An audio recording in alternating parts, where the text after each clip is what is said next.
तस्करी में पुलिस कर्मी की मिली भगत, अधिकारियों को सूचना दिए बगैर ही कर दी थी कार्रवाई। जी हाँ, यह दरअसल पूरा मामला भोपाल के बेरसिया थाने का है। यहाँ एएसआई हरिशंकर तिवारी को गो तस्कर के साठ-गांठ की शिकायत के बाद एसपी ग्रामीण प्रमोद कुमार सिन्हा ने जांच की है। जांच में एसआई की भूमिका संदिग्ध मिली है। अब एसपी ने उसे कारण बताओ नोटिस जारी कर 7 दिन में जवाब मांगा है। साथ ही उनसे गाड़ी मालिक को आरोपी न बनाने की वजह भी पूछी गई है। अब नोटिस का जवाब मिलने के बाद पुलिसकर्मी के खिलाफ कार्रवाई की जाएगी।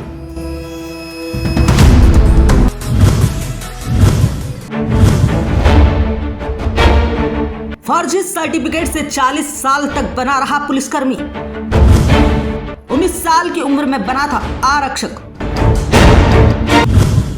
जी हां, इंदौर में कांस्टेबल ने फर्जी सर्टिफिकेट से 40 साल तक नौकरी की।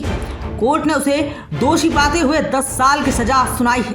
यहां बता दें, 2006 में सत्यनारायण के फर्जी सर्टिफिकेट से नौकरी पाने की शिकायत थाने में की गई थी, तो जांच शुरू हुई। हालांकि इस दौरान वह नौकरी करता रहा। उसे जब सजा सुनाई गई, जब उसे रिटायरमेंट में मात्र 2 साल ही बचे थे। दरअसल 1983 में सत्यनारायण के पुलिस में आरक्षक की भर्ती हुई थी। तब उसकी उम्र 19 साल थी। तभी से वह आरक्षक की नौकरी पर पदस्थ था, जिसे आज कोर्ट ने सजा सुनाई है। वैष्णव ब्राह्मण समाज के थे और इन्होंने अपना जो है जाति, अनुसूचित जाति के संबंध में इन्होंने जनजाति के संबंध में अपना प्रमाण पत्र बनवाया था। इसके आधार पे ये नौकरी प्राप्त कर ली।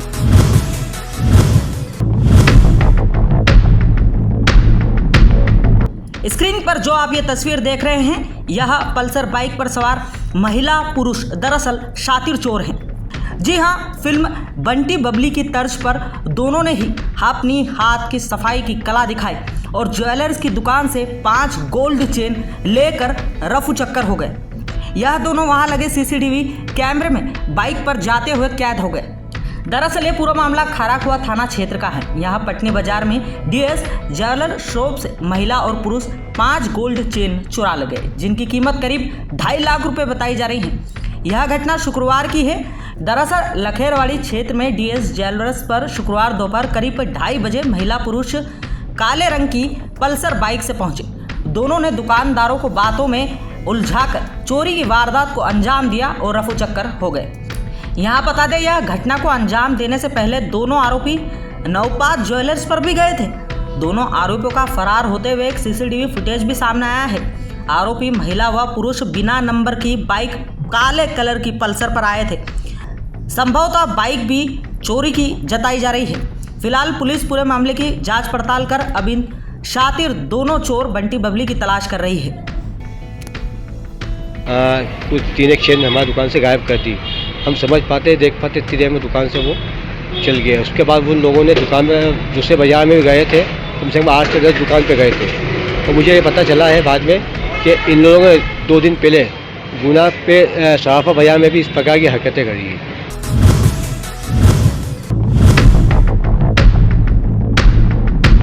उज्जैन शहर की पेयजल आपूर्ति में संकट आ सकता है। जी हां, भूखी माता क्षेत्र में खान नदी डायवर्सन की लाइन क्षतिग्रस्त होने से खेत में 20 फीट गहरा एवं 25 फीट चौड़ा गड्ढा निर्मित हो गया है, जिसके कारण गंभीर डैम से गौघाट प्लांट तक पहुंचने वाली 800 mm व्यास वाली लाइन भी क्षतिग्रस्त हो गई है। कलेक्टर नीरज कुमार सिंह, महापौर, निगम आयुक्त, जल संसाधन और पीएचई के संबंधित अधिकारी स्थल पर मौका मुआयना करने पहुंचे हैं।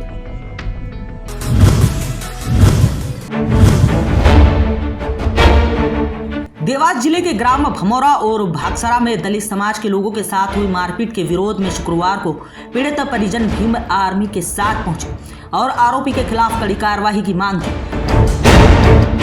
इस दौरान जब एसपी बाहर ज्ञापन लेने नहीं पहुंचे तो समाजजन नाराज हो गए और मेन गेट पर धरना दे दिया। यहां समाजजनों ने एसपी कार्यालय के बाहर घायलों को लेकर जमकर नारेबाजी भी की।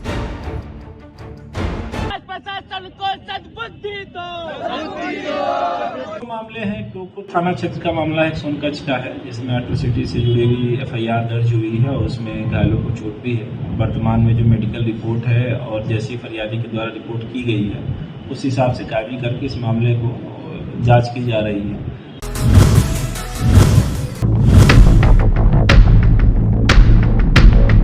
रतलाम जिले के शिवगढ़ क्षेत्र के गांव काला खेत के भाणजे, जिसकी उम्र 50 वर्ष है, वह एफआईआर करवाने थाने पहुंचा था।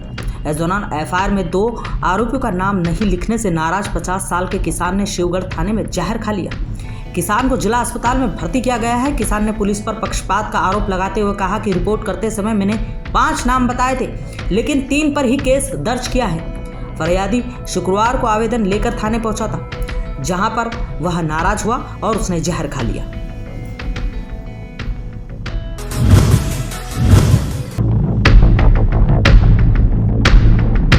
राजगढ़ जिले के ब्यावरा नगर पालिका परिषद की आर्थिक स्थिति बिल्कुल भी ठीक नहीं है। विगत कई माह से वेतन नहीं मिलने के कारण नगर पालिका कर्मचारियों ने आज नगर पालिका उपाध्यक्ष अतुल जगताप के नेतृत्व नगर पालिका में हंगामा कर दिया। नगर पालिका में समस्त कर्मचारियों का कुल वेतन 76 लाख रुपए और चुंगी कर की वसूली मात्र 47 लाख रुपए है। उसमें भी पुराना विद्युत देयक कटौती हो जाने के कारण नगर पालिका कर्मचारियों को रेगुलर वेतन देने में परेशानी आ रही है।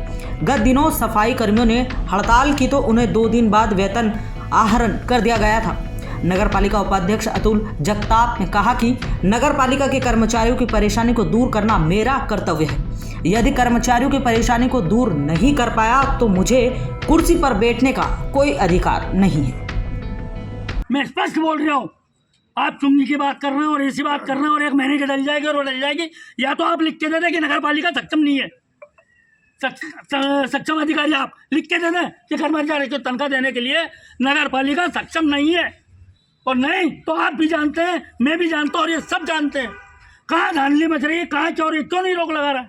ये 45 लाख की चुंगी की बात कर रहा है, ये 60 लाख 65 लाख पे पहुँच सकती है। इस माह से हमारी ये चुंगी के लिए सारा कटौती पूरा होने से पूरी आएगी और इस माह से इनको रेगुलर तनख्वाह दी जाएगी। तो अभी तक जो समस्या है सर, ये वसूली का भी आरोप लगाया है, तो इसको लेकर के नहीं, वसूली तो हो रही है, जब भी तो तनख्वाह बांट रहे हैं। हमारे जो सफाई कर्मचारी हैं उनको तनख्वाह वसूली से ही दे रहे हैं। आगर जिला मालवा के सुसनेर में शनिवार को एक बड़ा हादसा होते होते टल गया। यहाँ बता दें कि सरस्वती शिशु विद्या मंदिर स्कूल मैजिक वाहन बच्चों को घर छोड़ने जा रही थी। तभी आगर रोड पुराने पेट्रोल पंप के समीप नेशनल हाईवे पर लगी रेलिंग से मैजिक टकरा गई, जिससे दर्जन भर से अधिक स्कूल बच्चे घायल हो गए, जिन्हें राहगीरों की मदद से सिविल अस्पताल लाया गया। हादसे की जानकारी लगते ही सिविल अस्पताल में परिजनों की भी भीड़ जमा हुई। हादसे में बच्चों को मामूली चोटें आई हैं। हादसे के बाद पुलिस प्रशासन का अमला भी मौके पर पहुंचा और जांच में जुट गया।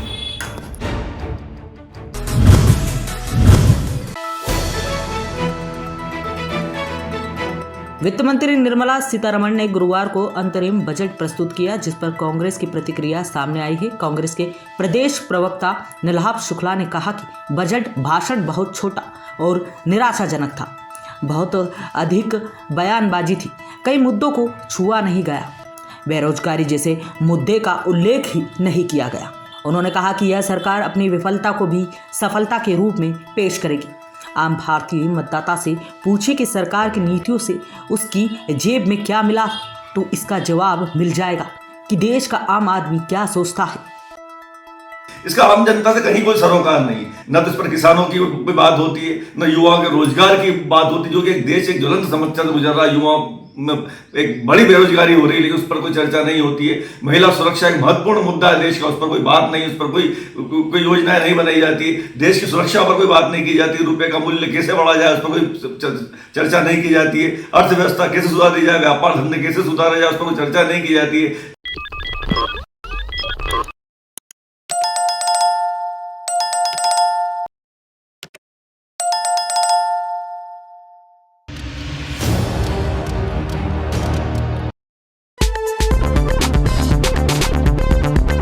अरे सुबह सुबह कहाँ रख दिया मेरा दैनिक अवंती का? अरे चाचू तो खाना अंकल लेके गए, अभी लेके आए। अंकल दैनिक अवंती का? अरे वो तो अभी अभी जुनेजा साहब पढ़ने के लिए ले गए। वैसे हमारे घर में भी एक दूसरा अखबार आता है, लेकिन क्या करें भाई, जो बात दैनिक अवंतिका में है वो किसी और अखबार में कहाँ। अंकल दैनिक अवंतिका? अरे पुत्र डॉक्टर डिसूजा पढ़ने के लिए ले गए। बेटे अभी अभी चाय वाला लेके गया। भैया दैनिक अवंतिका। हाँ। अरे भैया दूसरे अखबार में गिफ्ट होवत है, स्कीम होवत है और उनसे रद्दी भी अच्छी मिल जावत है, लेकिन भैया दैनिक अवंतिका में ताजा खबर होवत है, ज्यादा खबर होवत है। ई लो तुम्हार दैनिक अवंतिका, बड़ा ही कमाल का अखबार है भाई। धन्यवाद धन्यवाद। स्वामी जी, चौहान अंकल। आइए आइए चौहान जी, आप और हम मिलकर पढ़ते हैं दैनिक अवंतिका। सब पे नजर, सबकी खबर, दैनिक अवंतिका।